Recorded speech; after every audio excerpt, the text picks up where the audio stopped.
El rock es sin duda el género más controversial y sonado de la historia de la música. Generando mitos que se han quedado en la memoria colectiva de millones, unas repetidas hasta el cansancio, otras escondidas y en la sombra. Por lo que ante tanta incertidumbre, hoy platicamos el iceberg del rock. Parte 2.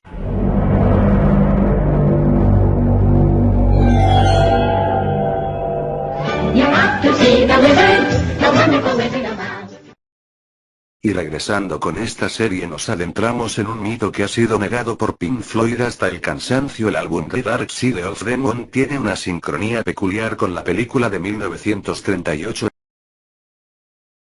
The Dark Side of the Rainbow. Esto al reproducirlos de manera simultánea esto dejará traumado al espectador de por vida. No te recomiendo que lo hagas.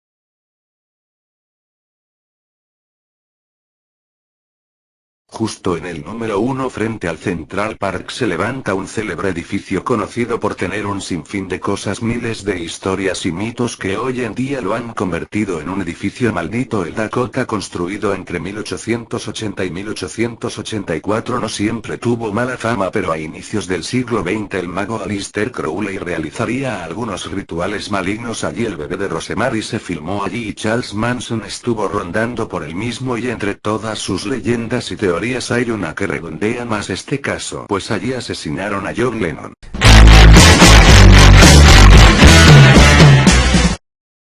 Aunque las estrellas fallecidas que presuntamente siguen vivas sea un tema recurrente, el caso de Jim Morrison, quien era una persona con motivos para fingir su muerte. Ray Mazur, su compañero de banda, siempre dijo que las circunstancias de la partida de su compañero eran sospechosas. Un año antes de morir, Morrison dijo que se quería hacer pasar por muerto e irse a una isla de África. Sus compañeros de grupo dijeron nunca creer que estuvo allí en su famosa tumba.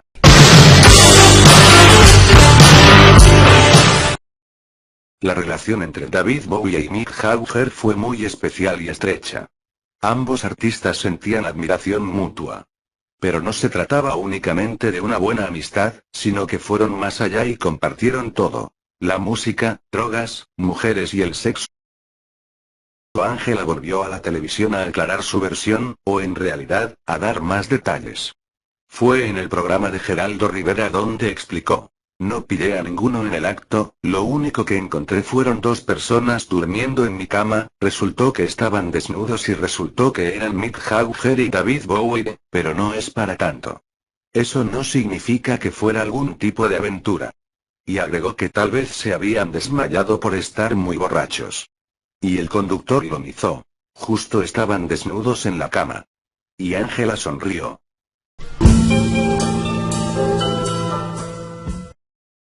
Durante los inmortales conciertos en Japón de Deep Purple, mismo de donde salió su disco en vivo, ocurrió un hecho inesperado en Osaka. En la segunda noche de la tocada, un fan del grupo añoraba el momento en que tocaran Charlie Time. Cuando esto sucedió, entre la audiencia sacó un revólver y se disparó en la cabeza, pero para sumar un poco más de drama en esta historia, nadie en el público hizo nada y al terminar el show el cadáver quedó entre las gradas del recinto. Después las teorías saltaron a la luz.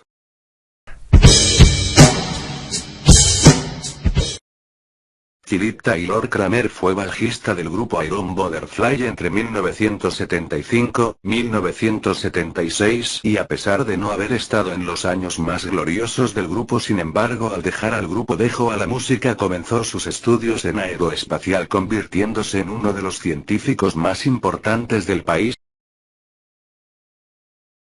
En los 90 ya había desarrollado tecnología avanzada para el CID y en 1994 se dedicó a la física teórica. Taylor buscaba financiación para su proyecto, habiendo encontrado una en el aeropuerto de Los Ángeles el 12 de febrero de 1995, pero lo último que se supo de él fue que durante el trayecto al aeropuerto Los Ángeles realizó varias llamadas desde su teléfono, donde una de ellas fue a la policía diciendo: voy a matarme y quiero que sepan que O.J. Simpson es inocente, ellos lo hicieron.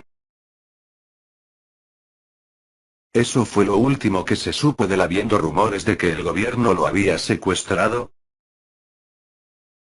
El 5 de mayo de 1999 fue encontrado sin vida el coche de Kramer y los restos mortales fueron encontrados en el Caño de Cristales en Malibú, California.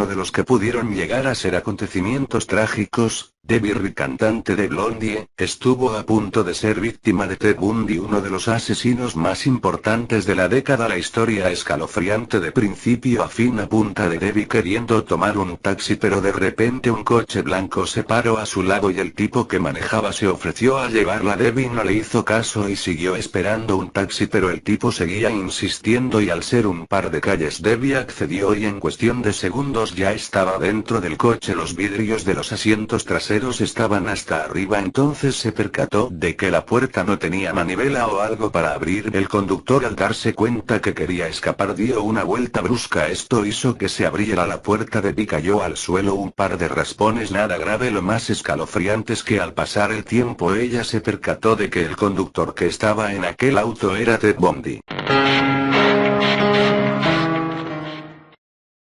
Chester Bennington y Chris Cornell fueron dos referentes de su generación que fallecieron por circunstancias extrañas en un período aproximado de 2 meses entre la muerte de uno y del otro. Una teoría que cuestiona sus muertes era que los dos trabajan en una fundación que prevenía la explotación sexual de menores en situaciones vulnerables.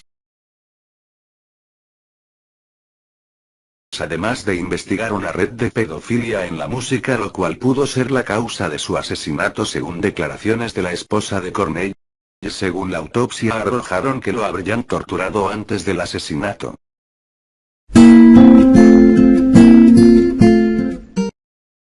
Continuando con estos acontecimientos trágicos, entramos a una de las que pudo llegar a ser más grande de lo que fue, llevando a May incluso a quitarse la vida casualmente. Entre esas fechas Brian había perdido a su padre porque los meses de las muertes se habían convertido en un calvario para él. Él mismo dijo: me veía completamente devastado, estaba roto y herido y por supuesto cayó en depresión. El hecho de pertenecer a una banda es estar en constantes giras, significa que pospones rigidamente a tus familiares y cuando esto termina te sientes como en el limbo porque no tenía ni una cosa ni la otra.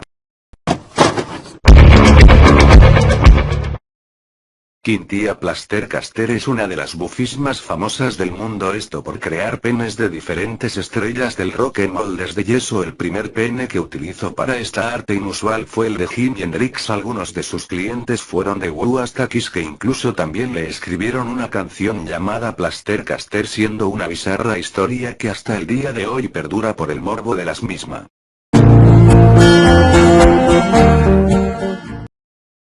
Si los fans de los Beatles tienen leyendas oscuras o historias que no quieren que todo el mundo sepa más allá de las convencionales, esta es una de las más significativas. John Lennon, conocido claramente por su homofobia e intolerancia a los homosexuales, y Brian Epstein, conocido por lo contrario, protagonizaron unas oscuras vacaciones juntos en las que ningún otro miembro de los Beatles fue invitado. A días de ser padre y el éxito de los Beatles a punto de estallar, este hecho quedó archivado con muy pocas declaraciones o datos al respecto. Lennon habló poco de él y cuando Epstein falleció, Lennon fue el más afectado por este hecho. Dentro de la infinidad de malas prácticas en la industria musical existe una que sigue persistiendo hasta el día de hoy: el término pay to play, que significa pagar para sonar. Conocido en la Latinoamérica como la payola, se refiere a un acto ilícito que, a pesar de estar presente desde hace más de 50 años, aún no ha podido ser controlado. En Estados Unidos es catalogada esta práctica como un crimen federal, pero en América Latina no pasa nada. La práctica es, según expertos, sinónimo de corrupción. La falta de ética y fama van de la mano, y si te has preguntado por qué la popularidad de un artista no estás muy lejos de tener la respuesta. Con el tiempo estas prácticas se metieron al streaming de YouTube y hasta el día de hoy sigue patrocinando a quien sea que tenga el dinero para pagarlo. Charles Manson es otro de los oscuros capítulos de la historia del rock. Su secta y sus actos delictivos quedarán como capítulos del género que jamás se volverán a repetir, y algunas inconsistencias son ignoradas por la justicia, como aquella que apunta que Dennis Wilson de los Beach Boys supo antes que nadie que Manson había asesinado a Sharon Tate. Al final, este hecho trágico puso fin al verano del amor. Soy el diablo y vengo a hacer el trabajo del diablo, dijo Manson antes de su última atrocidad. Al poco tiempo fue arrestado y tras casi 50 años en la cárcel, Charles Manson falleció en el 2017.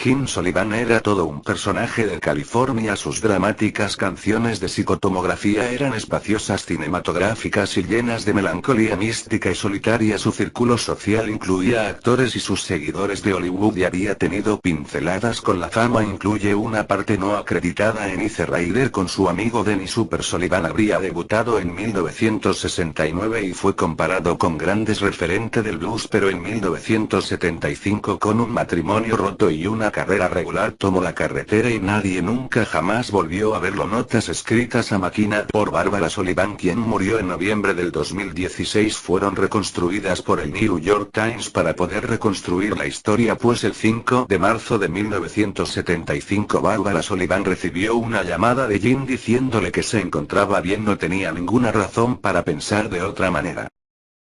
Así finalizamos esta segunda parte del iceberg del rock. Estuvimos debajo del agua en estos últimos dos niveles, donde en esta segunda parte analizamos historias más oscuras y turbias. Sin embargo, aún quedan historias por contar y teorías por analizar, porque más allá de estar debajo del agua aún quedan dos niveles en la profundidad, dos niveles en los que ya ni siquiera entra luz.